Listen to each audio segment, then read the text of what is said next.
bima amara bihil mursalin. Faqala ta'ala ya ayyuhar rusul kulu min thayyibati wa'malus shalihan. Yang artinya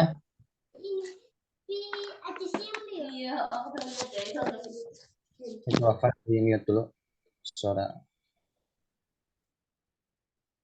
Nah, yang artinya dari sahabat yang mulia Abu Hurairah radhiyallahu anhu beliau berkata, Rasulullah SAW bersabda, Innallaha thayyibun. Sesungguhnya Allah itu thayyib, maha baik. La yaqbalu illa thayyiban. Allah Subhanahu wa taala tidak menerima kecuali yang baik-baik. Wa innallaha amaral mu'minin bima amara bihil mursalin. Dan sesungguhnya Allah Subhanahu wa taala memerintahkan kaum mukminin sebagaimana Allah Subhanahu wa taala memerintahkan para rasul. Faqala ta'ala, Allah Subhanahu wa taala berfirman, ya ayyuhar rusul, wahai para rasul, kulu min thayyibati wa'malus shalihat. Makanlah dari apa yang baik-baik wa'malus shalihat dan beramal soleh. Lihat pada ayat ini Allah Subhanahu wa taala memerintahkan rasul untuk makan yang baik-baik dan beramal soleh. Dan nanti setelahnya pada hadis selanjutnya Allah Subhanahu wa taala begitu pun memerintahkan kaum mukminin untuk memakan makanan yang baik-baik. Oleh karenanya di sini Nabi SAW bersabda, Allah Subhanahu wa taala itu memerintahkan kaum mukminin sebagaimana Allah memerintahkan para rasul. Dalilnya ini, yaitu ayat Allah memerintahkan para rasul untuk memakan yang baik-baik, begitu pun Allah Subhanahu wa taala memerintahkan kaum mukminin memakan yang baik-baik. Artinya makan yang halal-halal. Kita baca lanjutkan hadisnya. Qala ta'ala, Allah SWT berfirman, ya ayyuhalladzina amanu, wahai orang-orang yang beriman, kulu min thayyibati ma razaqnakum. Makanlah dari apa yang baik-baik yang diberikan oleh Allah berupa rezeki-rezeki untuk kalian. Kemudian summa dzakarallahu jula. Kemudian Nabi Muhammad SAW menyebutkan seorang laki-laki atau seseorang yutilus safar, yang mana orang tersebut sudah panjang sekali melakukan perjalanan. Orang yang safar ash'ath aghbar, yaitu rambutnya acak-acakan, berdebu bajunya. Yamudu yadaihi ila sama. Jadi saking panjangnya perjalanan orang tersebut, rambutnya acak-acakan, pakaiannya kotor.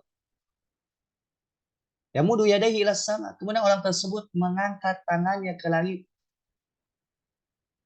Seraya mengatakan, ya Rabbi, wahai Rabbku, wahai Rabbku, wahai Tuhanku. Akan tetapi bersama dengan itu, wa mat'amuhu haram. Makanannya haram. Makan yang dimakanannya haram. Wa mashrabuhu haram. Begitupun minumannya haram. Wa malbasuhu haram.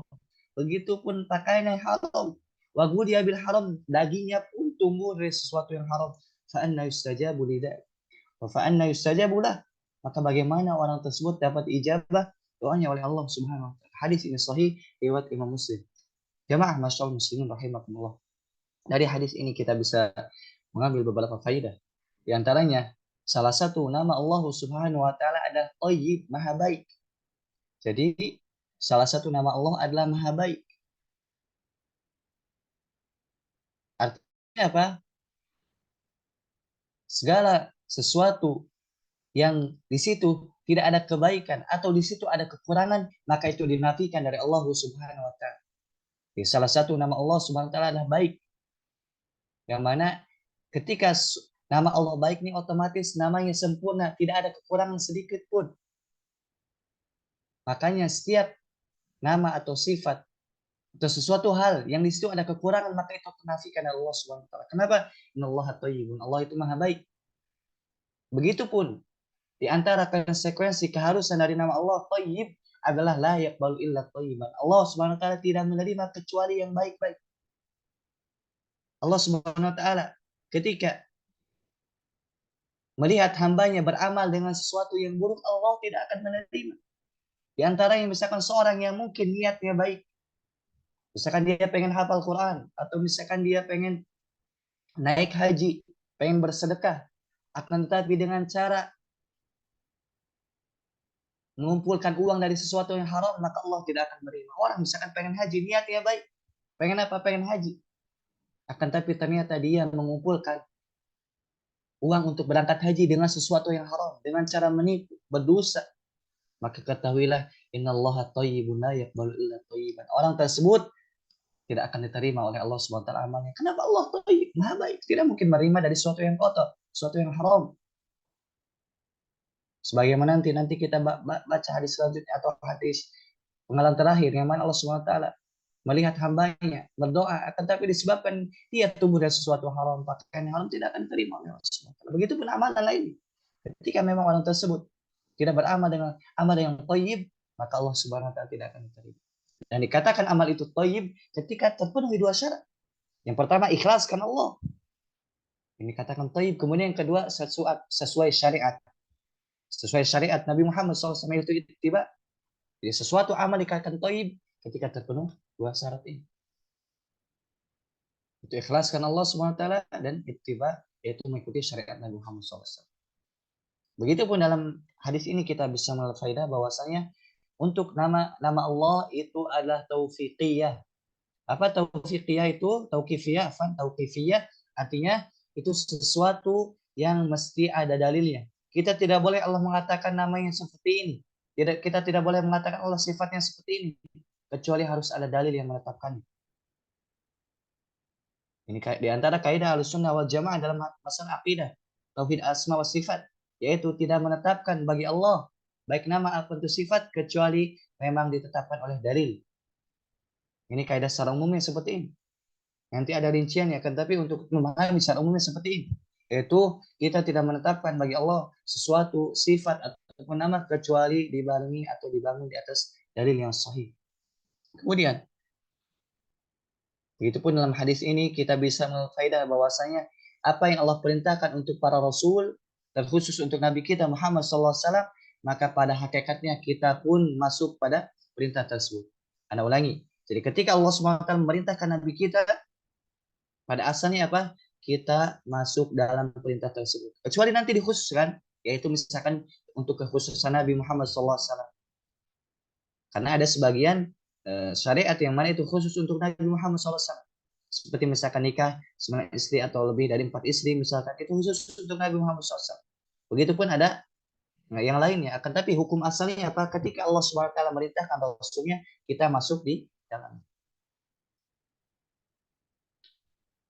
Dalilnya apa tadi? Ayat ini, ya ayuhar rusul, wahai sekalian para rasul, kulu min thayyibati wa'amal salih. Makanlah dari apa-apa yang baik dan beramal soleh. Di dalam ayat ini ada isyarat apa? Disebabkan Allah Subhanahu wa taala memberikan kalian rezeki berupa yang baik-baik, maka hendaknya kalian beramal soleh. Begitupun bagi kita, misalkan kita diberi oleh Allah Subhanahu wa taala rezeki yang baik-baik, Allah Subhanahu wa taala memenuhi segala kebutuhan kita, hendaknya kita beramal soleh, hendaknya kita beramal soleh. Gunakan apa yang Allah berikan untuk kita itu dalam rangka ketaatan kepada Allah Subhanahu wa taala. Jangan sampai kita diberikan sesuatu yang baik oleh Allah, tetapi ternyata kita apa? Gunakan yang baik tersebut dari rezeki-rezeki apa untuk bermaksiat kepada Allah Subhanahu wa taala. Ini tidak tahu terima kasih. Wa qala ta'ala, Allah Subhanahu wa taala berfirman, ya ayyuhalladzina amanu kulu min thayyibati ma razaqnakum.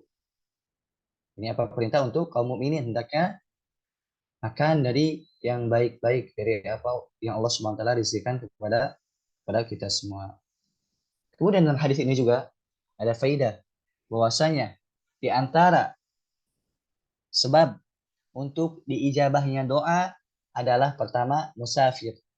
Jadi dalam hadis ini ada faidah bahwasanya sebab mustajabnya doa yang pertama dia seorang musafir.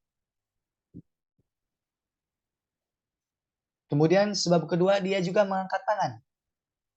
Nah, misalkan kita pengen mustajab doanya, kita dalam keadaan safar, melakukan perjalanan. Apalagi perjalanan sudah panjang, misalkan sudah capek, letih, sampai dan letihnya itu apa? Terlihat pada tubuh kita, pada wajah kita, pakaian kita, ini lebih mustajab lagi.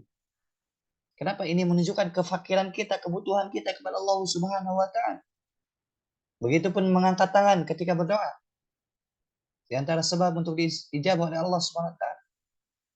Begitupun sebab untuk diijabah oleh Allah Subhanahu wa taala adalah dengan cara menyebut-nyebut nama Allah Subhanahu wa taala. Dalam hadis ini disebutkan ya Rabbi ya Rabbi.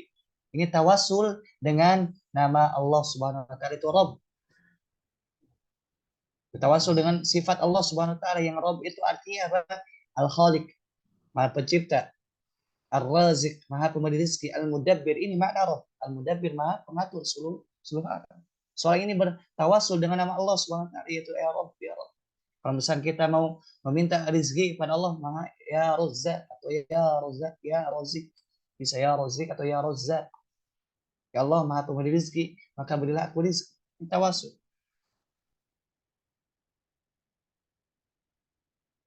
Dan dalam hadis ini juga disebutkan, tadi disebutkan sebab ijabah doa. Salah satunya melakukan perjalanan, kemudian yang kedua mengangkat tangan, kemudian yang ketiga bertawasul dengan nama Allah Subhanahu wa taala. Ini sebab terijabahnya doa. Akan tapi meskipun misalkan sebab ijabah doa ini terkumpul sebagaimana orang tadi, orang tersebut siapa sudah capek, sudah lelah melakukan perjalanan, pakaiannya kusut, kemudian berdebu, kemudian rambutnya itu kusut, berdebu dan seterusnya. Begitupun mengangkat kedua tangan, menyebut nama-nama Allah Subhanahu wa taala ya Rabb. Nah, meskipun dia telah melakukan sebab-sebab yang mana sebab tersebut bisa mendatangkan pengabulan doa, akan tapi di situ ada mawani, penghalang doa. Jadi di sana ada mustajab di doa, yakni sesuatu yang dapat mengantarkan kepada ijabahnya doa, dan di sana juga ada mawani, penghalang doa. Salah satunya apa? Yaitu memakan makanan yang haram. Begitupun meminum minuman yang haram. Ini semua dapat menghalangi dari yang namanya ijabah doa. Begitupun memakai pakaian yang haram. Begitupun dagingnya tumbuh dari sesuatu yang haram. Ini semua adalah sebab tidak diijabahnya doa. Ini semua sebab tidak diijabahnya doa. Bahkan para ulama mengatakan, atau sebagian mereka, bahwasanya seluruh maksiat itu dapat menghalangi doa. Bahkan disebutkan dalam hadis bahwasanya seorang tidaklah terhalangi dari rezekinya kecuali disebabkan dosa yang ia lakukan. Dan kita ketahui bahwasanya di ijabah doa termasuk dari rezeki yang paling besar. Karena salah satu faedah dalam hadis ini yang besar, yang mulia ini adalah hendaknya kita memelihara makanan kita, minuman kita, pakaian kita, apa yang masuk ke tubuh kita. Hendaknya pastikan sesuatu yang kita makan adalah halal. Sehingga apa? Sehingga ketika sesuatu yang makan kita adalah halal, maka akan berdampak baik untuk kehidupan agama kita. Begitupun kehidupan dunia kita. Doa kita akan diijabah. Ketika kita meminta, Allah pasti berikan.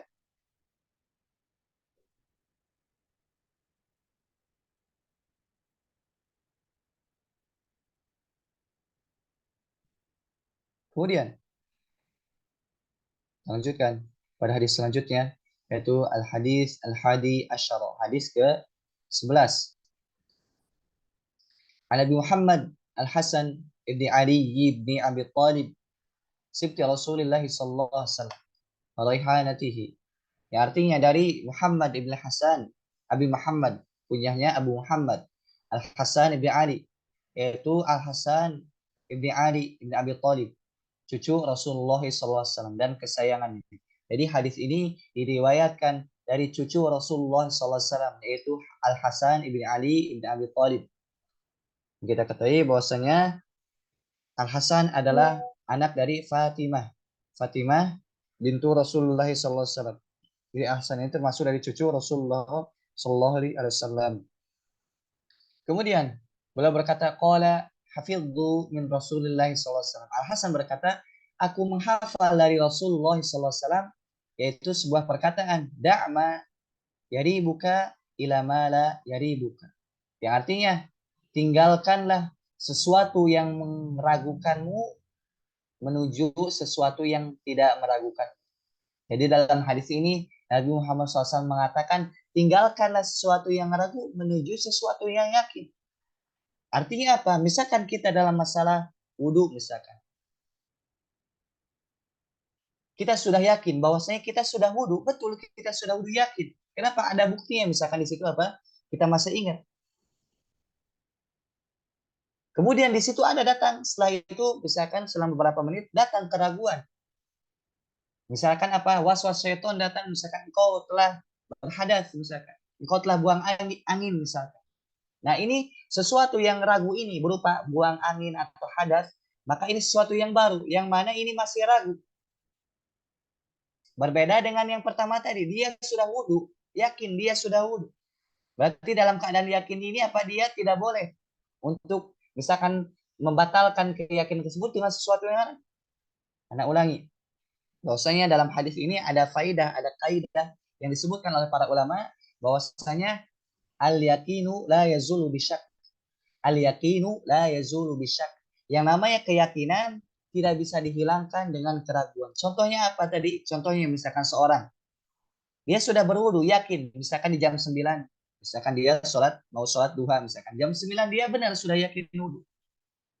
Dia sebenarnya setelah itu apa? Sholat duha. Nah, setengah sepuluhan misalkan datang keraguan pada dia, dia mau baca Quran, misalkan.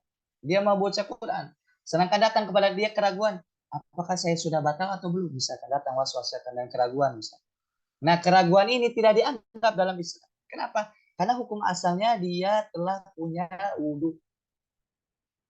Tidak boleh misalkan dia ragu-ragu terhadap sesuatu yang yakin. Kecuali memang dia yakin betul-betul misalkan dia hadas. Itu beda lagi. Kalau misalkan dia yakin sudah hadas, misalkan sudah buang air, maka otomatis batal. Nah, ada pun hanya sekedar keraguan, maka wudhunya terus. Nah, begitu pun dalam masalah ini bisa dikiaskan. Misalkan seorang menikah dengan istri atau suaminya misalkan. Dia sudah yakin, dia sudah punya akad sebelumnya. Kemudian datang was-was misalkan. Apakah engkau sudah akad atau belum misalkan. Nah, ini yang was-was ini, yang ragu ini tidak dianggap. Maka kita masih berhubungan suami istri dengan orang tersebut. Intinya seperti itu. Jadi sesuatu yang asalnya yakin tidak boleh dihilangkan dengan yang ragu. Boleh hilang kecuali boleh hilang dengan yang yakin juga. Seperti itu. Mudah-mudahan bisa dipahami. Nanti kalau misalkan kurang paham bisa ditanyakan. Intinya tadi al yaqinu la yazulu bisyak. Sesuatu yang yakin tidak boleh hilang dengan yang ragu. Yang ragu ini tidak dianggap sama sekali. Begitupun ada hadis dari Nabi Muhammad SAW dalam masalah keyakinan dan keraguan ini. Datang seorang laki-laki kepada Nabi Muhammad SAW terkait keluhannya ketika sholat. Jadi kalau misalnya orang tersebut lagi sholat itu apa? Seolah-olah ada was-was, ada bisikan bahwasanya dia telah berhadas. Dalam hal ini mungkin dia buang angin. Maka kata Nabi Muhammad SAW, la yang sharif, jangan kau keluar dari sholat. Hatta yasma'a sautan au yajida rihan. Jangan engkau batalkan sholatmu sampai engkau betul-betul mendengar suatu suara, yang dalam hal ini buang angin, atau engkau mencium bau. Nah, lihat dalam hadis yang mulia ini, Nabi mengatakan tidak boleh seorang membatalkan sholatnya hanya karena keraguan bahwasanya dia sudah batal atau belum. Jangan tinggalkan seperti itu, tetap sholat. Kecuali memang di situ ada keyakinan berupa bau yang dicium atau suara yang didengar. Insya Allah ini jelas. Maka dalam hadis ini dibangun kaidah oleh para ulama bahwasanya al yakinu la yazulu bisyak, keyakinan itu tidak bisa dihilangkan dengan raguan. Ada kaidah lain disebutkan.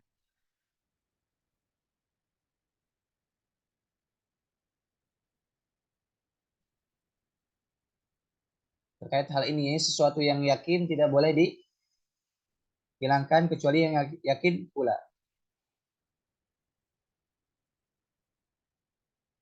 Kemudian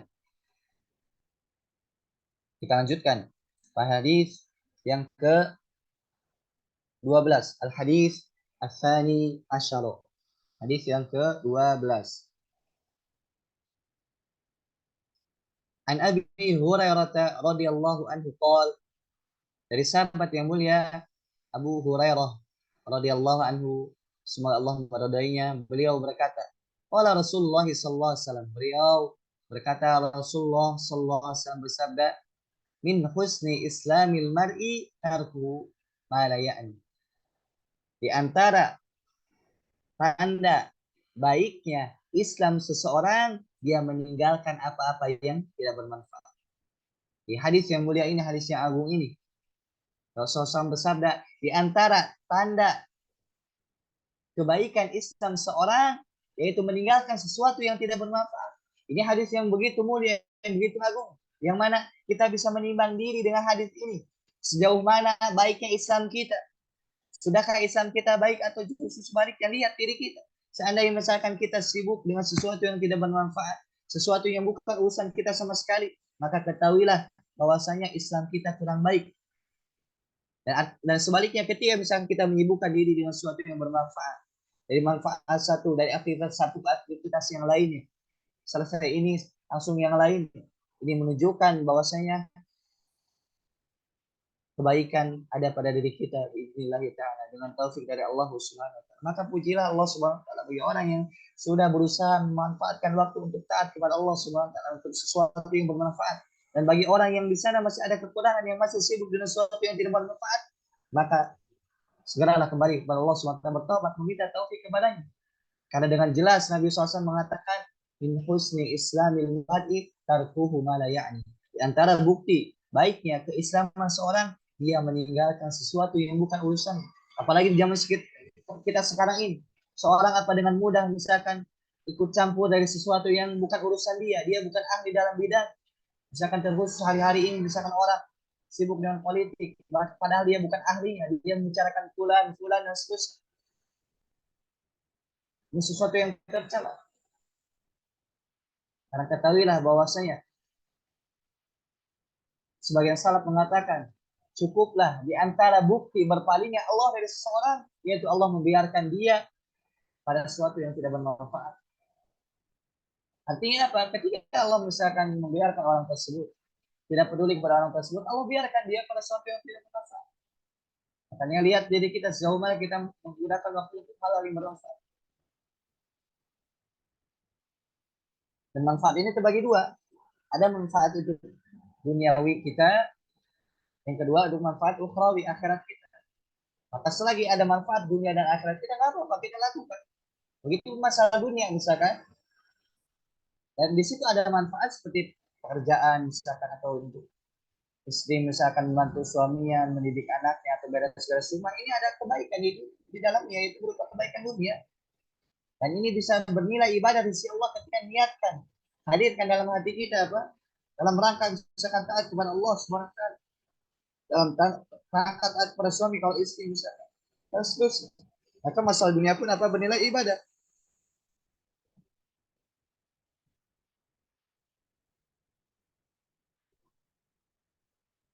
Kemudian jamaah masyaallah muslim rahimahullah. Di antara faedah dalam hadis ini yaitu seorang itu dalam keislaman itu bertingkat-tingkat. Jadi seorang dalam keislaman itu bertingkat-tingkat, tidak sama antara satu dengan yang lainnya, berbeda-beda. Sesuai dengan apa? Sesuai dengan kadar amalan ia dalam Islam. Semakin amalannya bagus, semakin banyak amalan yang ia lakukan, tentunya amal yang sesuai sunnah, sesuai syariat. Maka semakin tinggi pula derajat keislamannya. Semakin tinggi pula derajatnya di sisi Allah Subhanahu wa taala. Dan sebaliknya orang yang misalkan Islamnya hanya cukup dengan yang wajib-wajib saja misalkan, tentu berbeda dengan orang tersebut yang menjalankan sunnah yang dijalankan. Berbeda dengan orang yang menjalankan yang wajib-wajib. Begitu misalnya orang yang menjalankan wajib-wajib berbeda dengan orang yang misalkan yang wajib sekaligus sampai melakukan yang haram. Ini beda lagi di bawah. Ini yang Islam itu bertingkat-tingkat.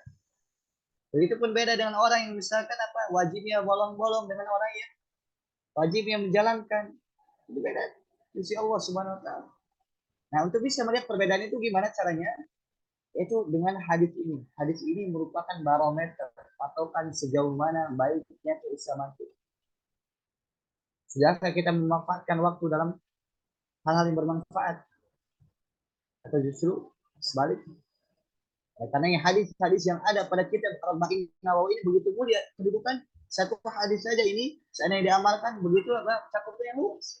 Dan hadis-hadis yang kita telah bahas sebelum begitu dalam kandungan maknanya. Maka mudah-mudahan Allah SWT memberikan taufik dan hidayah pada kita untuk mempelajari hadis ini sampai beres, kemudian memberikan taufik pada kita untuk mengamalkannya dalam kehidupan sehari. Allahumma amin ya rabbal alamin. Kemudian antara faedah dari sini al-istighalu bima la yu'ni alamatun ala anna islam al-abdi laisa hasan.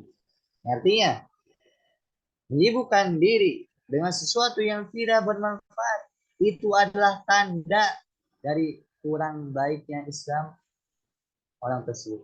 Jadi seorang yang menyibukkan diri dengan sesuatu yang bukan bagiannya, bukan ranahnya, menyibukkan sesuatu dengan hal yang kurang bermanfaat, maka ketahuilah bahwasanya di situ ada tanda dia kurang baik keislamannya. Jamaah muslim sunnahnya. Seandainya misalkan seorang menyibukkan diri dengan yang mubah-mubah saja. Nah ini juga apa bisa tercela kalau misalkan terus-menerus seperti itu. Kenapa? Ya memang hukum asal mubah boleh-boleh saja. Akan tapi jika terus-menerus seperti itu, sehingga misalkan bisa jadi awal-awalnya sibuk dengan mubah, kemudian lalai dari yang wajib, kemudian terjerumus yang haram, maka ujungnya apa? Binasa dia. Oleh karena yang diantara keutamaan seorang menyibukkan diri dengan sesuatu yang bermanfaat, maka salah satu keutamanya apa? Dia berpaling dari hal yang tidak bermanfaat. Itu keutamaan. Seakan cukuplah kita ketika menyibukkan diri dengan sesuatu yang bermanfaat, kita terhindar dari keburukan. Itu keutamaan yang besar. Kita terus menerus dalam ketaatan, belajar, mengajar, menelaah, dan seterusnya. Nah, ketika kita melakukan hal yang baik-baik ini, maka otomatis yang buruk-buruk kita tinggalkan. Berbeda misalkan ketika apa kita ubah yang ubah saja, maka bisa tarik ke yang buruk, bisa tarik ke yang baik. Apalagi apa namun bilang dari misalnya kalau sibuk dengan sesuatu yang jelek, yang haram.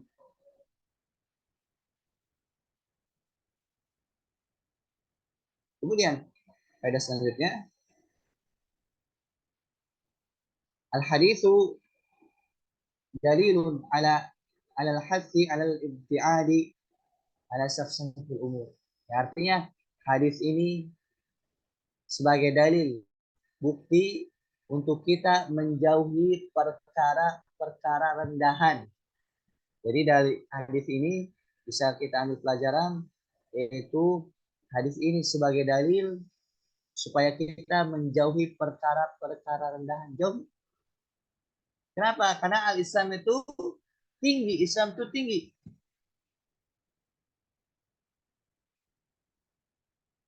Di mana di antara bukti ketinggian Islam adalah menganjurkan sesuatu yang baik-baik. Ketika ingin, maka hendaknya ingin sesuatu yang tinggi. Jadi ini diisyaratkan oleh Nabi Muhammad SAW, disebutkan dalam hadis Nabi Muhammad SAW. Idza sa'altumullaha, jika engkau minta kepada Allah, fas'alu firdausal a'la. Maka ketika engkau minta kepada Allah, maka mintalah firdaus yang paling tinggi atau kama qala. Lihat dalam hadis ini Nabi Muhammad SAW mengatakan jika engkau minta kepada Allah, mintalah surga firdaus yang paling tinggi. Lihatlah bagaimana Islam itu mengajarkan ketinggian. Tidak ada yang namanya seorang muslim itu minder, tidak ada. Seorang muslim itu apa? Dia mulia dengan keislamannya. Bedakan antara sombong dengan merasa mulia dengan Islam, bedakan. Sombong dilarang oleh Islam. Akan tapi merasa bangga dengan keislaman. Kemudian dia menampakkan diri dengan keislaman. Dia tidak merasa apa? Rendah diri, tidak. Tapi bangga dengan keislaman. Kenapa Islam ini suatu tinggi? Tidak ada yang bisa mengalahkan ketinggian Islam. Bahkan Islam apa? Menganjurkan kita untuk mempunyai cita-cita yang tinggi. Begitupun Islam apa? Membenci dari sesuatu yang rendahan. Karena dalam hadis yang mulia ini apa? Dorongan untuk kita menjauhi hal-hal yang rendahan. Terlebih lagi misalkan seorang penuntut ilmu yang mana ia dinisbahkan dengan ilmu, maka hendaknya dia lebih perhatian lagi dalam masalah ini, masalah bagaimana dia bermuamalah, masalah dia dalam hal bersikap dan seterusnya. Hendaknya dia ingin sesuatu yang tinggi, tidak sibuk dengan sesuatu yang rendah. Apalagi misalkan seorang penuntut ilmu main game atau misalkan dapat sesuatu yang haram dan ini tidak pantas bagi seorang diminta mencatat sehingga boleh dulu. Dalam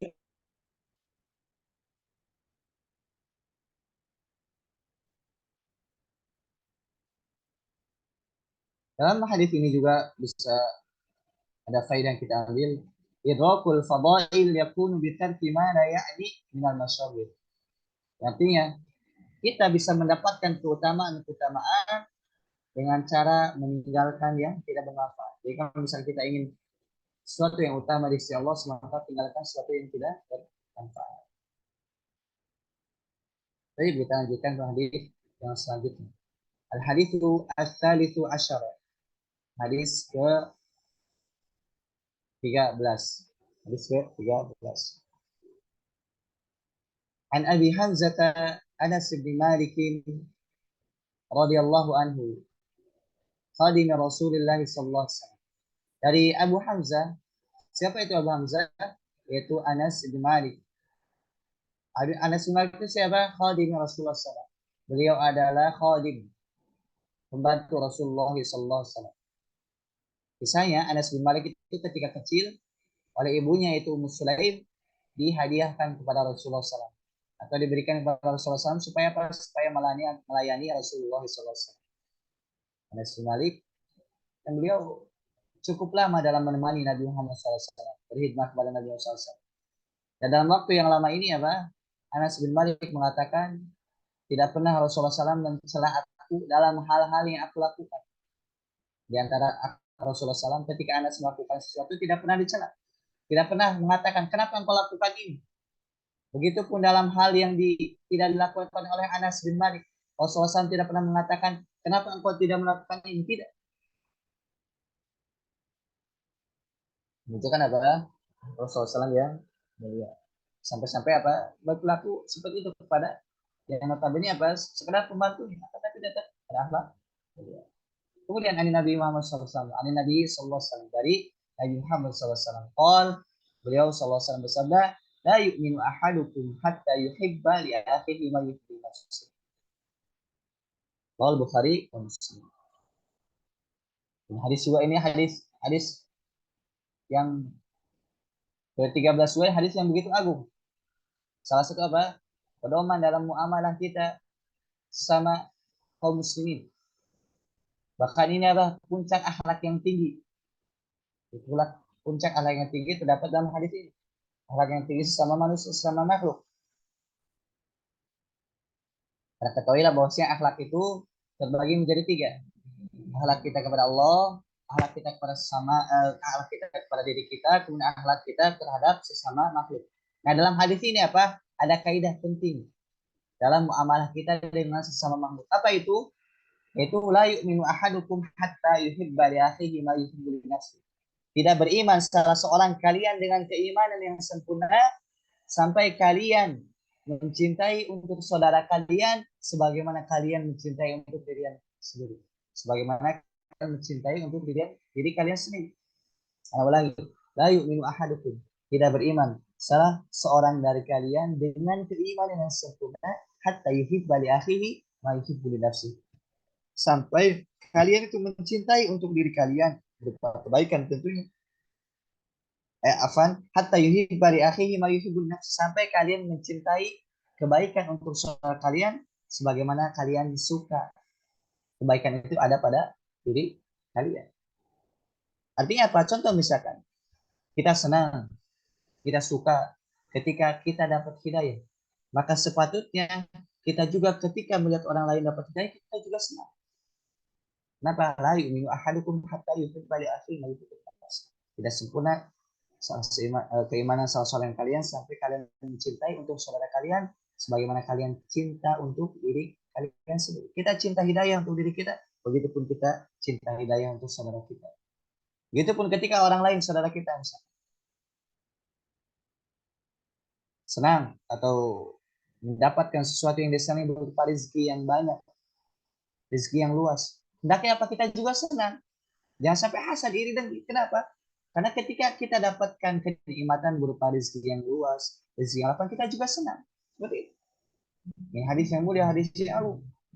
Kita mencintai untuk saudara kita sebagaimana kita cinta untuk diri kita. Kita senang rezeki kita lapang, begitupun kita senang kalau saudara kita lapang rezeki. dan begitu seterusnya.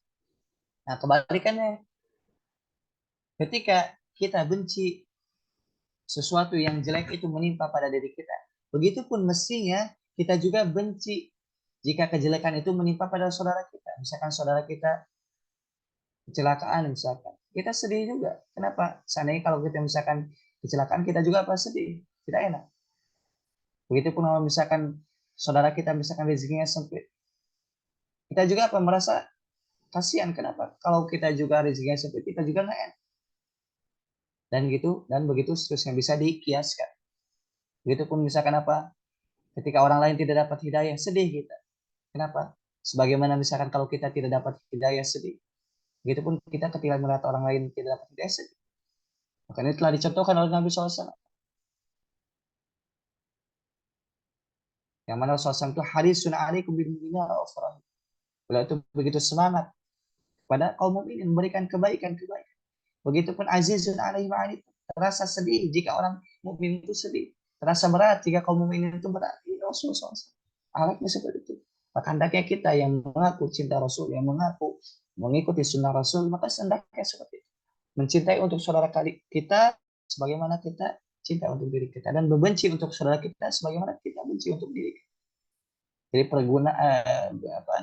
bermuamalah dengan saudara kita dengan sesuatu yang mereka senang. Bermuamalah dengan saudara kita dengan sesuatu yang kita senang. Kita setuju. Tapi beberapa faedah yang kita bisa ambil dari ini, sebutkan di sini, min alamati kamalil imani an yuhibba al-mar'u li akhihi ma yuhibbu li nafsihi. Di antara tanda kesempurnaan iman seorang yaitu mencintai saudaranya sebagaimana mencintai untuk dirinya sendiri. Kemudian faedah lainnya, al-haditsu dalilun ala anna min sifatil mu'minin, di antara tanda sifat dari orang-orang yang beriman adalah dia membenci untuk saudaranya sebagaimana dia benci untuk dirinya. Seperti yang dijelaskan tadi. Dia membenci untuk saudaranya sebagaimana ketika suatu tersebut menimpa untuk dirinya. Hadis ini juga sebagai dalil. Al-haditsu dalilun ala dzammi celaan. Ini hadis ini sebagai bentuk atau dalil bahwasanya tercelanya hasad. Ala dzammi hasad.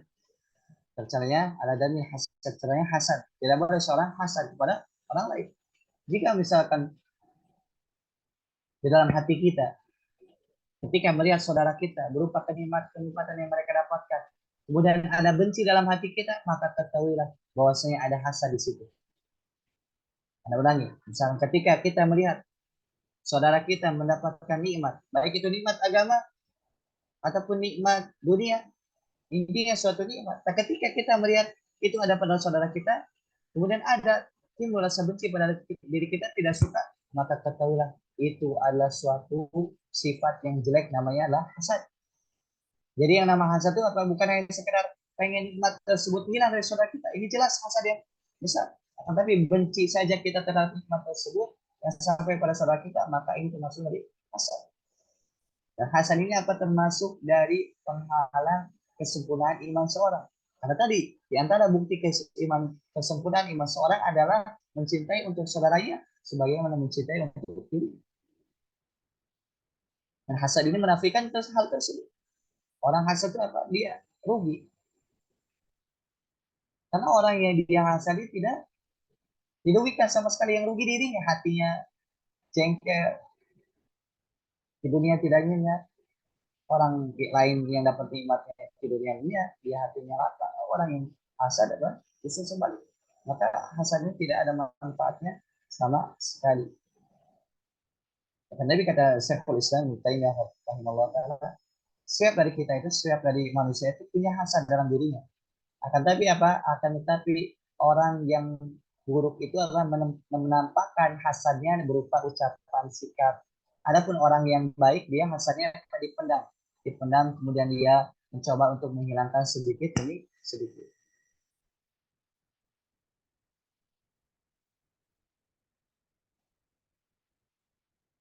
Di antara faedah yang Bisa kita ambil dari hadis yang mulia ini.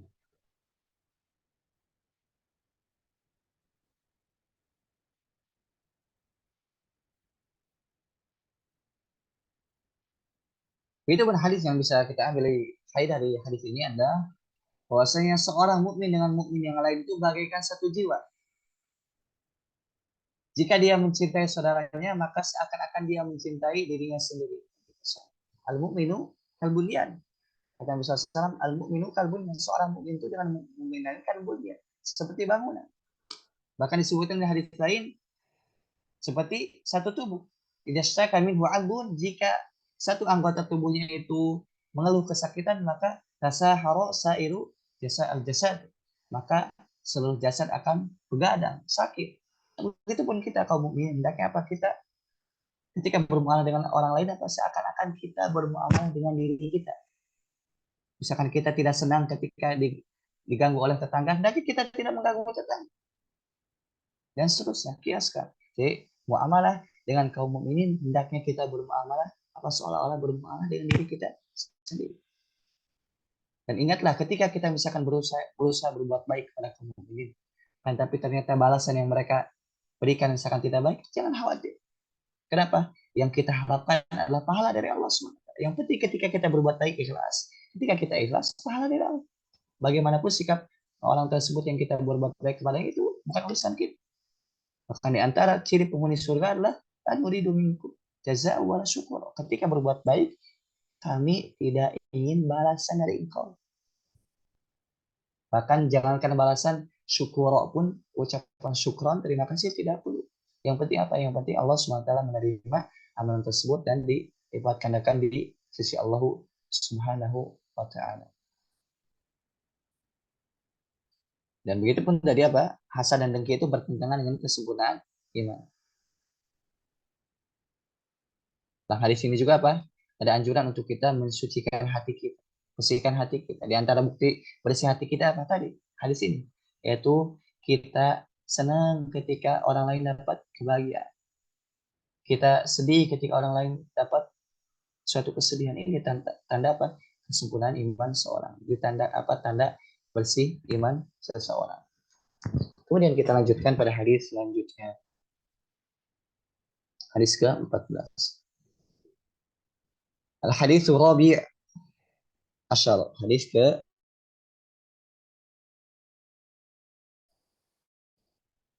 Ibnu Mas'udin radhiyallahu anhu qala, dari sahabat yang mulia Abdullah bin Mas'ud.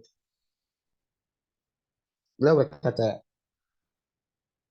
qala Rasulullah sabda, la yahillu damu mri'in muslim. Tidak halal darah seorang muslim illa bi ihdas salas. Illa bi ihdas salas. Kecuali dengan salah satu dari tiga ini. Jadi tidak halal darah seorang muslim kecuali salah satu dari tiga ini. Yang pertama, as-sayyibuz zani. Orang yang telah menikah berzina. As-sayyib artinya orang yang telah menikah. Az-zani orang yang berzina. Orang yang telah menikah dengan nikah yang syar'i, dia apa? Zina. Maka boleh atau disyariatkan bahkan wajib bagi pemimpin kaum muslimin untuk merajam dia, menumpahkan darah dia. Itu dengan cara apa? Dengan cara dirajam, dilempar dengan batu-batu kecil yang menyakitkan sampai meninggal dunia. Kemudian yang kedua, wan nafsu bin nafsi, yaitu jiwa dibalas dengan jiwa. Wan nafsu bin nafsi artinya jiwa dibalas dengan jiwa. Artinya apa?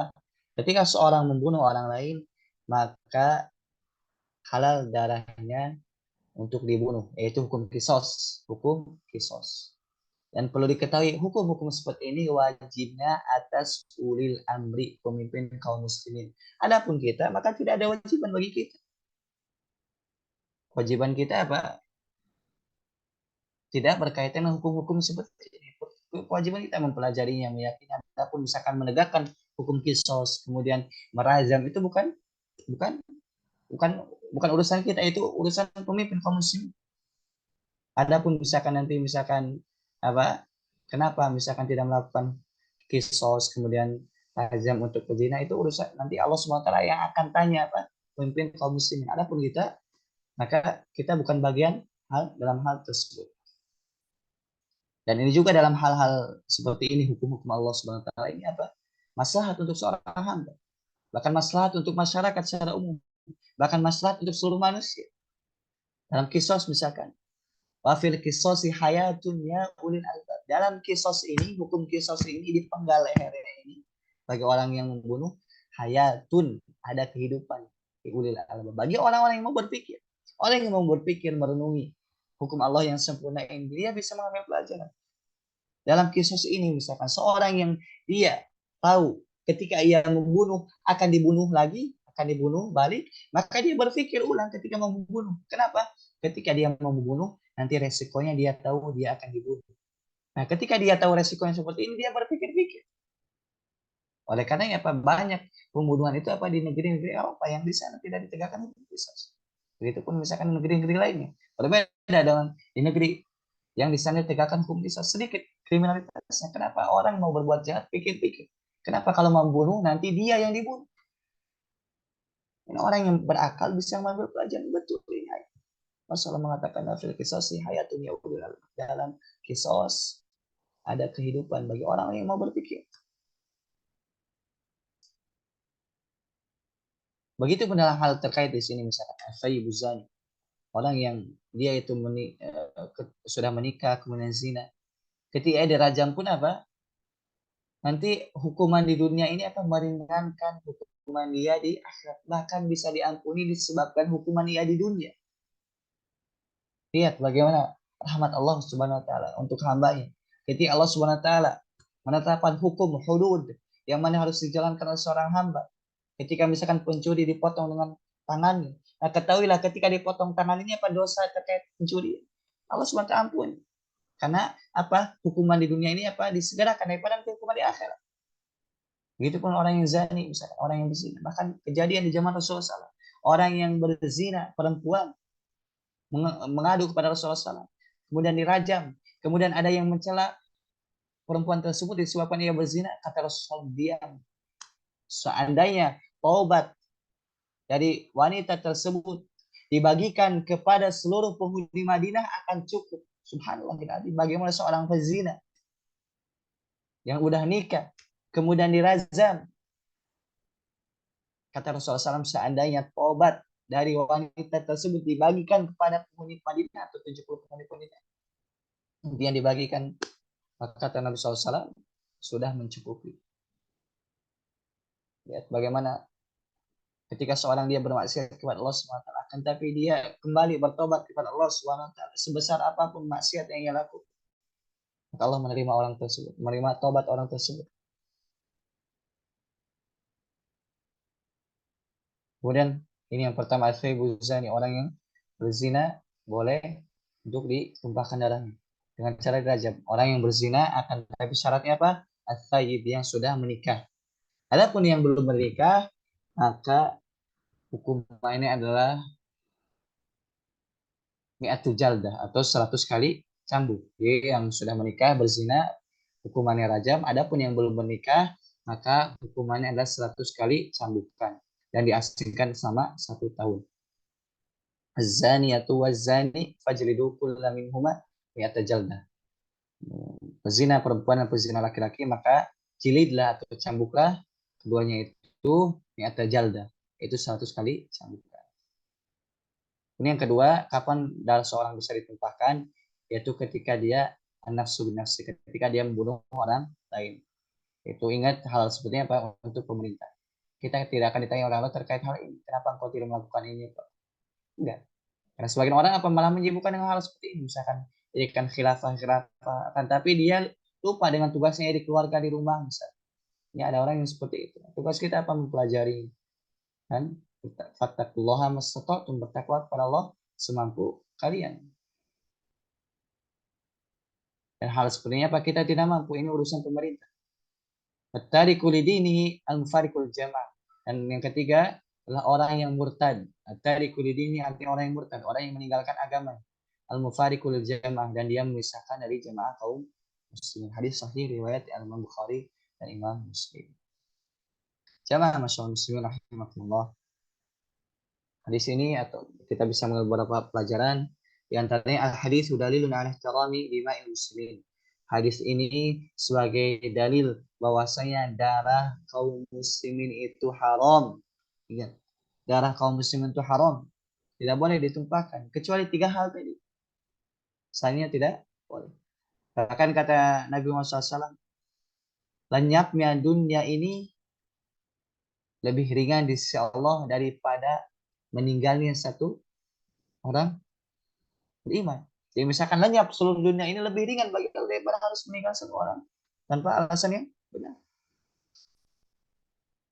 Dan juga apa celaan bagi mereka orang-orang Yahudi yang begitu gampangnya mereka dalam menumpahkan darah-darah kaum muslimin. Mereka membantai darah-darah kaum muslim. Kata oleh bahwasanya Allah SWT akan membalas mereka. Allah SWT akan memperhitungkan mereka. Allah SWT jika mereka tidak bertobat terus-menerus, Allah SWT akan mengadab mereka dunia dan akhirat. Yang kedua, bahwasanya dalam hadis ini ada faidah ibahatud dami ala hadis salasati alladzina tukirat fil hadis. Bahwasanya pembolehan darah itu hanya tiga ini disebut dalam hadis, yaitu yang pertama jika membunuhnya dengan sengaja. Jadi membunuh dengan sengaja baru ada kisosnya. Adapun membunuh tanpa sengaja maka itu tidak ada kisosnya. Misalkan seorang, alhamdulillah misalkan menabrak orang lain tanpa sengaja maka ini tidak dikisos, tidak dipenggal lehernya atau tidak balas dengan tabrak, tidak. Akan tapi orang tersebut dibayar diat, nanti membayar diat. Nanti urusan apa diat di pembahasan fikih. Adapun dalam hadis ini yang maksud apa yang membunuh apa yang membunuh dengan sengaja. Adapun yang tidak sengaja maka tidak ada hukum kisos. Adanya diat bayar dengan jumlah tertentu. Begitupun tadi dalam hadis ini yang boleh ditumpahkan darahnya, yang boleh dirajam yaitu wanita atau laki-laki yang zina setelah menikah. Adapun yang belum menikah maka tidak boleh dirajam. Adanya di apa tadi dijilid, dicambuk satu sekali. Kemudian yang ketiga yaitu jika orang murtad. Murtad itu apa? Dia telah masuk Islam kemudian keluar dari Islam. Ini orang murtad itu orang yang sudah masuk Islam kemudian keluar dari Islam. Murtad. Kata Nabi SAW, man baddala dinan faqtulu. Kama qala Nabi SAW. Barang siapa yang mengganti agamanya maka bunuhlah dia. Tidak ijma ini para ulama. Siapa yang murtad dari agama Islam maka bunuh. Dan ingat ini kewajiban pemimpin kaum muslimin. Kemudian faedah dalam hadis ini adalah al-hasu ala iltizami jama'atul muslimina, yaitu kewajiban untuk kita beriltizam bersama-sama bersatu dalam jamaah kaum muslimin. Wa'tasimu bihablillahi jami'a wa la tafarraqu. Hendaknya kalian itu apa? Wa'tasimu berpegang teguhlah dengan tali Allah. Janganlah kalian bercerai-berai. Karena ketahuilah cerai-berai ini apa melemahkan kaum muslimin. Tidak kaum muslimin lemah kecuali disebabkan mereka bertikai, berselisih, berbeda pendapat. Dan tidak ada yang dapat menyatukan mereka kecuali tauhid dan sunnah. Ini persatuan yang hakiki. Tidak ada kesatuan kecuali kesatuan yang dibangun di atas tauhid dan sunnah. Kaum muslimin selama-lamanya tidak mungkin bersatu kecuali bersatu di atas tauhid dan sunnah. Jika mereka misalkan bersatu bukan di atas tauhid dan sunnah, maka ketahuilah persatuan mereka itu semu. Persatuan yang anggota badan, sedangkan hati-hati mereka berselisih. Tasabuhum jami'an wa qulubuhum syatta. Kamu menyangka mereka itu bersatu padu, padahal mereka itu bercerai-berai. Oleh karena jika misalkan kita kaum muslimin ingin menang, hendaknya kita bersatu padu dalam beragama, yaitu agama sesuai dengan Al-Quran dan Sunnah ala fahmi salafil berdasarkan pemahaman para sahabat.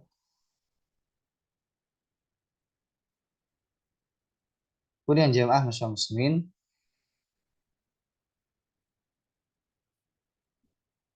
Ada kaidah yang penting dalam hadis ini dan ini insyaallah penutupan terakhir.